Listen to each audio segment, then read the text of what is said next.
Hello, everyone. Welcome to an episode of Catapult Greater Pittsburgh's Lily Pod podcast. We're happy to be here today, joined by my friends and colleagues, Joe Tomaceski from First Commonwealth Bank and Mary Hester of Life Venture by Choice Homes, and all around friend and my home girl, and just the best real estate agent on the planet. Oh, thank you so much. Yeah, there we go. So this is going to be a super fun conversation because I talk to you two so often about the work that we do and the importance of the work that we do and how I think we do what we do differently and why we do it differently. So I really just want to talk today. I want to give you both a chance to talk about the work that you do, why it's important to you, but why is it important that we are so intentional? And I think that's one of the things that I really love about working with you both is the intentionality behind everything that we do, because I think we all understand the consequences of not being intentional in this space.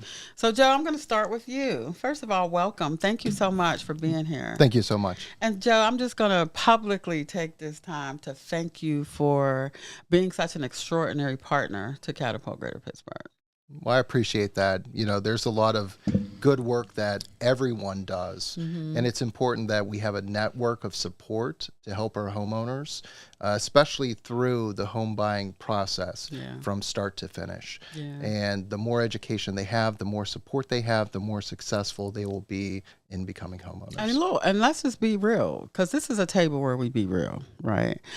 That's important to both the buyer and to the lender. Yeah. Why is it important for the lender to have good borrowers coming through First Commonwealth Bank? Well, it makes the job easier, right? When they come to the lender, we should already know that their credit is sufficient to purchase a home, that they have created a budget, that they have the ability to maintain that budget, they have money saved. And at that point, it's just piecing it together. What is the best mortgage product for them and what additional assistance we can get them to minimize their out-of-pocket expenses. It's a lot harder when someone comes and says, I want to become a homeowner, but we don't know what their credit score is. And we pull the credit score and it's a 480.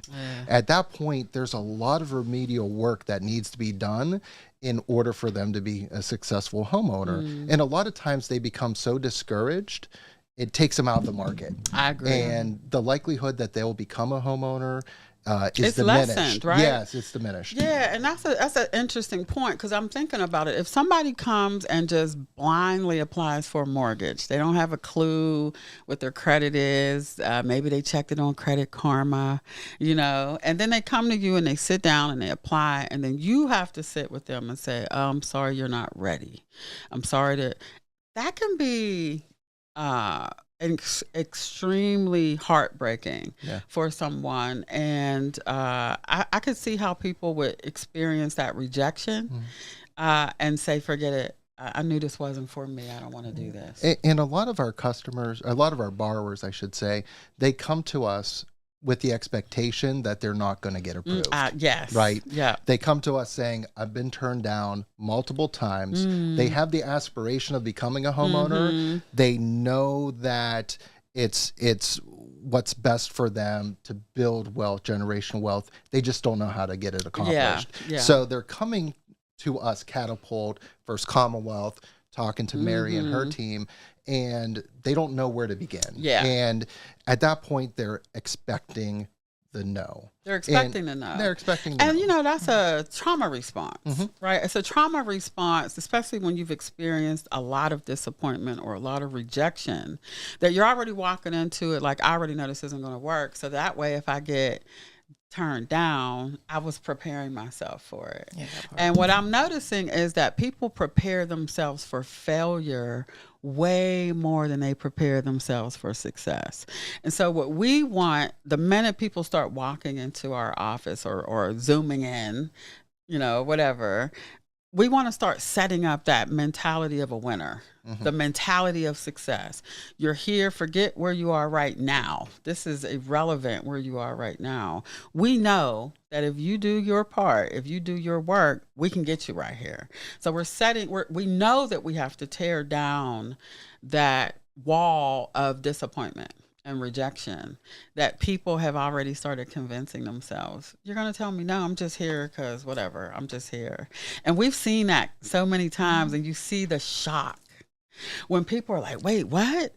As soon as you say, oh, you're approved, they're like, whoa, whoa, whoa. I didn't prepare for that. Yeah. I prepared for the rejection. And even after we say, yes, you're pre-qualified to purchase a home, you know, it's amazing. We had at Black Excellence Gala last year, a young woman, a family, and she would come to us and say, I'm waiting for the shoe to drop. Yeah. That's I'm a trauma pre-qualified. response. Yes. But I'm waiting for the shoe to drop. Yeah, she's a perfect example. She really is a perfect example because and she was somebody who wasn't pursuing home ownership. So this was the opportunity that was given to her because of the situation she was in, and she didn't want to pursue it at all. She was so scared that she just didn't want the disappointment because there are a lot of things going on in her personal life, and she's like, I just cannot take another disappointment. And so we have a lot of families and a lot of people that come to us that they're not looking to pursue home ownership at all. It's something that they would like, but they don't want the disappointment. So we have to encourage them to even take the step, take the jump to even start the process. So even getting them over to Catapult is a process because, you know, they're not ready for the disappointment,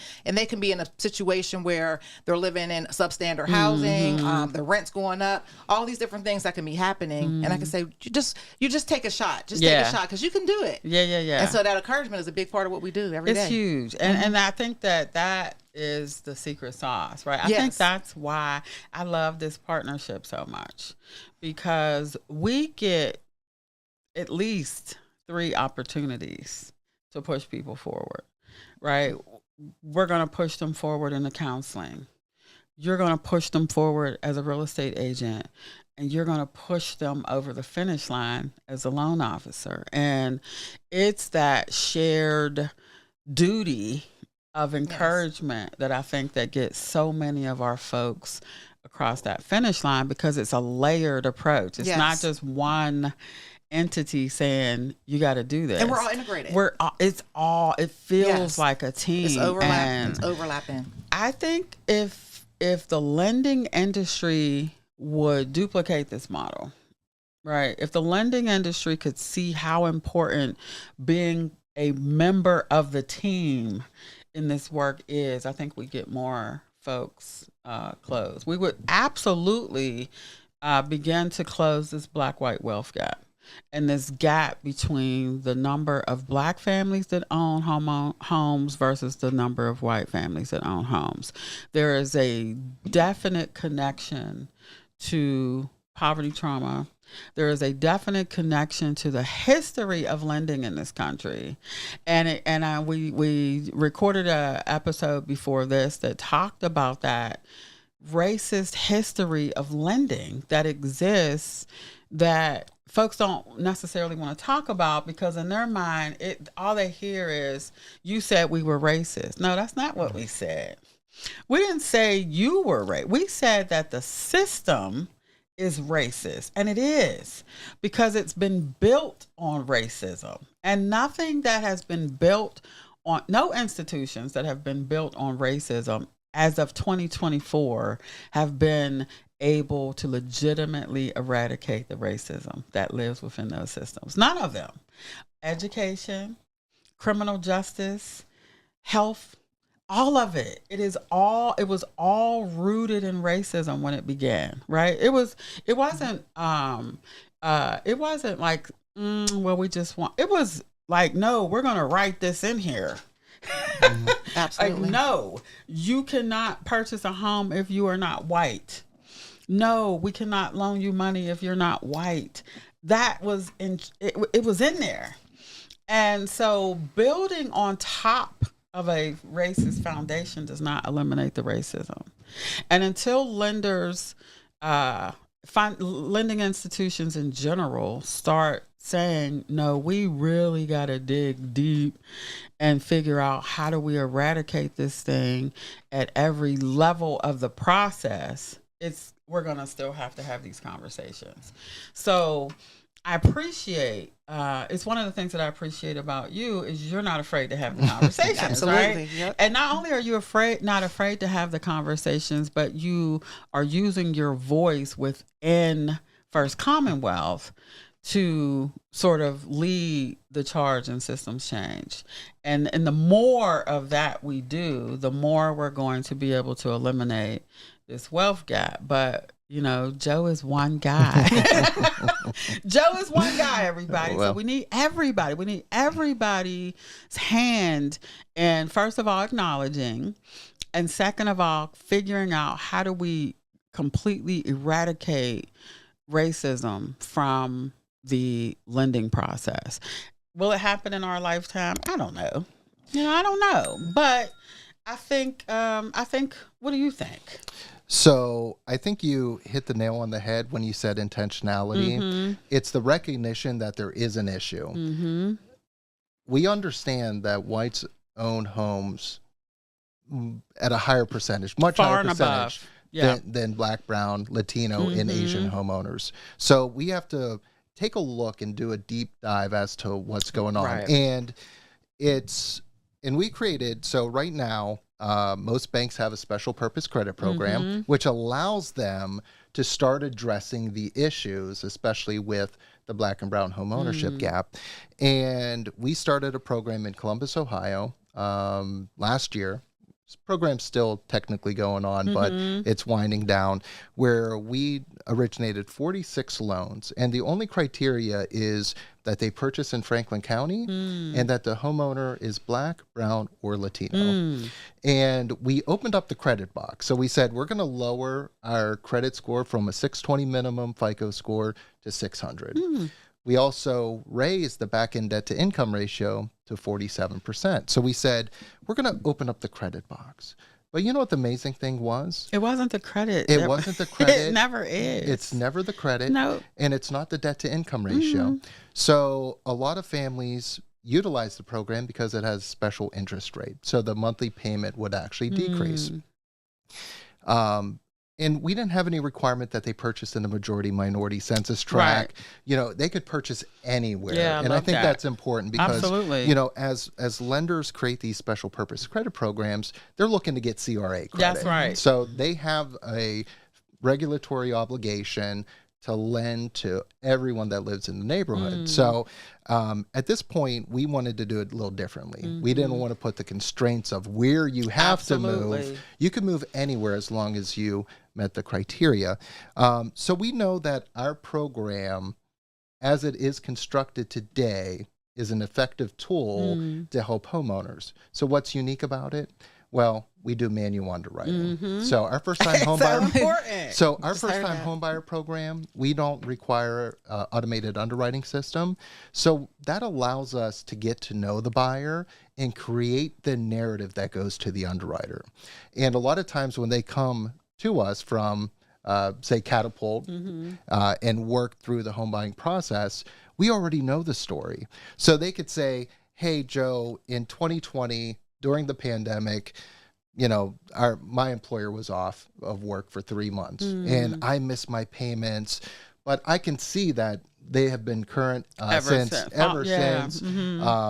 There's a story there, and we could say, okay, we can piece this together. We believe in this loan because of X, Y, and Z. A lot of mortgage products don't have that flexibility. Yeah, that's true. You have to have the AUS approval. So let me ask you this, because for our listeners and the people who are watching, what is the difference between manual underwriting and direct underwriting? Yeah, so whenever you do a Freddie Mac, Fannie Mae conventional loan or an FHA loan, you have to put it through a computer system. And the computer system says, yes, we like the credit profile, or no, we don't like the credit profile. So it might be a situation where we look at it and the underwriter looks at it and says, we believe in this deal because of X, Y, and Z. But the system says, we don't like it, right? And we wouldn't be able to sell it unless we do a manual underwrite. Some programs allow manual underwriting, others don't. Yeah. So it's harder to do a manual underwrite on a conventional loan than, say, FHA. So what we did is we created a program that's a standalone program that has flexible credit and underwriting guidelines where we could say, if you don't meet Freddie Mac, Fannie Mae, FHA, VA, or whatever loan product guidelines, we still have lending options for you. And we can build that narrative, and we can go to the underwriter. And there's been several situations where other financial institutions would turn down borrowers. They would come to us and say, I can't get a loan. And sometimes it's as simple as, hey, let's create a game plan, right? And I have this example about 4 years ago. A homeowner came to us, and she was delinquent, overdrawn on her bank account from the 15th to the end of the month. She got paid once a month. So we said, okay, I know that this looks like financial mismanagement. So let's create a game plan on how we turn this no into a yes. So we said, if you can have 3 months of no overdrafts and you show the ability to save money, we'll do this loan for you. Because she had the credit score, she had this, it was just the bank account. And it is in a lot of cases where I love what we do. Helping people, because money is not always the issue, right?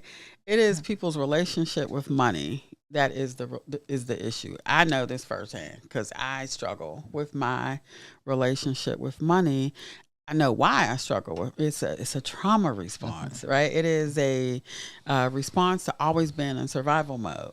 So I love that First Commonwealth is, and I know it's mostly you, is saying we're going to find a way to make these things work, and every opportunity that we get, we are going to do everything we can to make these loans work. So that's amazing. It's commendable. It is why you are one of our favorite partners. And we know that when we send folks to First Commonwealth, that they are going to be taken care of. If they can get into a loan, they will get into a loan. So we appreciate you for that. Well, thank you so much. Absolutely. Mary Hester. Hey. So we talked about the lending side, right? And I want to ask you, as a veteran real estate agent, you're a veteran now, honey, whether you like it or not. I guess I am a veteran. We've been in these streets a long time. We've been in these streets for a long time. Tell me about what being in the real estate market was like 20 years ago and what it's like today, because it's very different. Very different. Right? Talk to us about what you're seeing as a real estate agent in the market right now. Okay. So you have two things. You have the market itself, and then you have the real estate industry. So the industry itself has changed just because of technology, which has made it a lot easier for some. And then for some that were used to the old way of doing it, some of those people kind of fell off and weren't able to kind of transform and, onto the new way of doing things. But for the real estate market itself, market values have increased so much. There are a lot more programs available. Well, wait, before you go, let's talk about market value. Okay. Because we're talking to people who might not have a clue what this is. So what is market value? So market value basically is the amount that the house is worth and what the market and the community is worth in general, just based off of sales in that community. So if a home is selling at one point all the comparable homes in that area are selling at that point, that's the market value. So we call those comparable sales. Awesome. So market values are going up, rent's going up, everything. I mean, it's inflation. Everything's going up. It's crazy out here. But wages aren't. So as a real estate agent who is trying to help people navigate this new reality that we have, and that in one case it seems like homes are getting more expensive, but it also seems like it's getting a lot harder to get approved for a mortgage. Yes, it is. So how are you helping people navigate that? I think there's always been challenges, but as times change, the challenges kind of change. So with on the lending side, is like Joe said, as far as like manually underwriting, I think the people that are in leadership at certain banks like Joe is very, very important to the people that we serve and the families that we serve, because you have to have that passion. You have to have that passion to be able to do this work. And if you don't have that, then you're not going to be able to support the individuals that we're trying to help build generational wealth through real estate. So that's number one. Leadership and in these positions at banks, I think, is one of the highest priorities when we're doing this work. And then you have people like me and you and organizations like ours that make sure that people are held accountable and things are done and things are moved in a process, or That's right. It's pit bull time. Call the dogs out. Yeah, it gets a little rough. It gets rough behind the scenes. People don't know. People don't know. We have conversations very frequently about what's going on, and I think it's funny because people look at us because we look so sweet and nice, don't we? We're so sweet. Till we get a phone call like, "Let me call you right back." Like, tell me. Oh my God. It gets crazy. It gets real crazy. So, but I love doing the work. I mean, so I guess now that I'm a veteran now, you are. So I got a little pool. Yes. A little pool. So not only, and then having a team and making sure, great team I have a great team and making sure that my team has the same values that I have as far as doing this work. So that's very, very important. Very important. Anybody, I don't want to say anybody can sell real estate, but it's a sales position. But do you have the passion for doing the work and for helping people? And are you going to put people first? Put people first. And see, that is the chance. So I see a lot of people getting into this real estate sales industry. And the one thing that I want to advise people is when they're making decisions about going into these types of jobs, from loan officer to real estate agent, you cannot do this work effectively. You cannot do this work well if you are not putting people first. If you are doing this work just to make a check, if you're pushing people into deals they shouldn't be in, if you're misleading people because you're focused on when your next commission check is coming, please stay out of this industry, and please stay out of our way. It is a commitment to us. We have made a commitment that is always going to be people first. And sometimes that is not good for business, right? Yeah. Sometimes it's not good for business to do the right thing. I know for a fact that both Mary and Joe have told people that they should go work somewhere else with somebody else, depending on the mentality that those people had when they came in. There are no shortcuts to this, in essence. No. What we're saying is there's no shortcuts. You want to do this right. You want to do this in a sustainable, responsible way. You got to get the education. You can't skip the housing counseling. I'm sorry. You can't skip the financial education. You can. But what I'm predicting is if you do that, we're going to see you in foreclosure counseling. We're going to see you needing support for delinquent taxes. You're going to get yourself in a situation that is not going to be a wealth building move for you if you're skipping steps. And I think that's what I really love about this team is I know that when we make a referral to Mary and Life Venture or Joe and First Commonwealth, that people are not going to skip steps.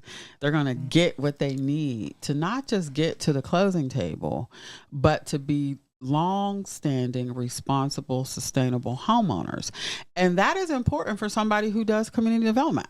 I didn't know I was in community. I'm a community development professional. Absolutely. Right? And so it's my job to develop programming and set expectations that not only get an individual family into home ownership, but making sure that that family is going to be a good neighbor and they're going to be in that community as a homeowner long term, because the more home ownership we have in our communities, the more stable those communities become. So we're not just doing this for I don't get paid, y'all. But if Joe closes a loan, Mary closes a loan, they make a commission, a very well-earned commission in most cases, because they're doing a lot of work to get folks to the closing. But what I know about these two is they will walk away from a check if it's not the best thing for the person. And that is rare.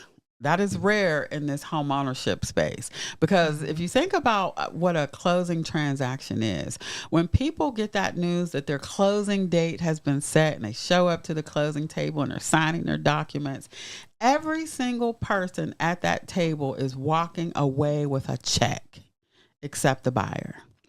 Every person. Everybody around that table is getting paid to be there except the buyer. And so the buyer has to make sure, if you are thinking about purchasing a home, that you are building a team of people who you can trust and who are going to be looking out for your best interest, not just now, not just to get you to the table, but so that you can be a long-term homeowner who one day can transfer that asset to your next generation, your children, your grandchildren. That's how this is supposed to go. But there's a lot of traps. Yes. No. Yeah. Right? There's a lot of pitfalls that folks, unfortunately, find themselves tripping into when they don't start this process with the right team. And I have to say, guys, I think this is the right team. Definitely. And this is why we started off in advocacy first. That's so right. we all did advocacy work before actually being in a real estate position or, you know, you being executive director of Catapult. This passion comes from somewhere. Yeah. So we were in the streets doing the advocacy work first. Way before we got into the positions that we're in now. So that helps because we still always have that in the back of our mind that we're going to make sure that people are taken care of. Or lock it in. You want to be in the headlock. Because there's still predatory lending practices that exist. And there are a lot of people that don't want to see our family succeed. And That's there are right. a lot of challenges and barriers in the way. So they may say one thing, but then they do another. That's so we right. got to make sure that people are taken care of and that they're not being slighted for getting to their goal. Well, this makes me happy. It gives me a lot more hope that no matter how much the news keeps saying how bad the industry is and how tough it is for folks, it gives me hope that I know without a doubt there are people who have committed themselves to at least giving people a shot. I feel like we're pushing the needle. I know in the grand scheme of things we might not be, but to me that's what gets me up every day. I'm like, okay, we're pushing the needle. We're moving the needle. We're moving it. Absolutely, we are. People are listening. When we speak about this stuff, people are paying attention. And I think that we just have to keep being persistent. And we just have to keep showing people the right way to do this. Black excellence in real estate. Black excellence in real estate. Do you want to say something real quick about Black excellence? Oh, we could. Yeah, for sure. Fourth year. We don't have it. So let's close this out by telling people, you know, Black Excellence in Real Estate Gala, our annual gala is coming up September 26th. Oh, I can't believe it's almost here. This is our 4th year. We'll be coming back, giving some details and specifics about who our honorees are this year, but our ticket sales should go up soon. If you see on social media, get a ticket. You don't want to miss this. There's still opportunities for sponsorship. I'm excited. Movement's created such a platform for us, and it really shows that people do care and they want to be in the space and they want to see how they can help. So that's really important for everything that we do. Absolutely. And I think it's also important that we celebrate the victories that we have along the way. This work is so important. So the more that we celebrate, the better. It brings awareness to everyone. I agree. And you're absolutely right. We need everyone at the table. And I think that that's the problem so far is, you know, we could be doing the best job we can, but it's not going to be enough to move that needle in Black and brown home ownership that's so vitally needed to help our communities throughout Pittsburgh and throughout the nation. Yeah, for sure. So we need everyone to support it. Yeah. So Well, listen. come out, we need them to clone you, JT. Oh, Yeah, we do. We need JT to be cloned. Y'all hear that, First Commonwealth? Well, I think on that note, we can close it out. I want to thank you both. Thank you, Mary, Hester. Thank you, Tammy Thank Thompson. you, Joe Tomaceski, for joining us. Thank you for everything that you do for our families. We appreciate you both. Thank you. Thank you. All right. We will see you next time on Catapult Greater Pittsburgh's Lily Pod. Have a great one.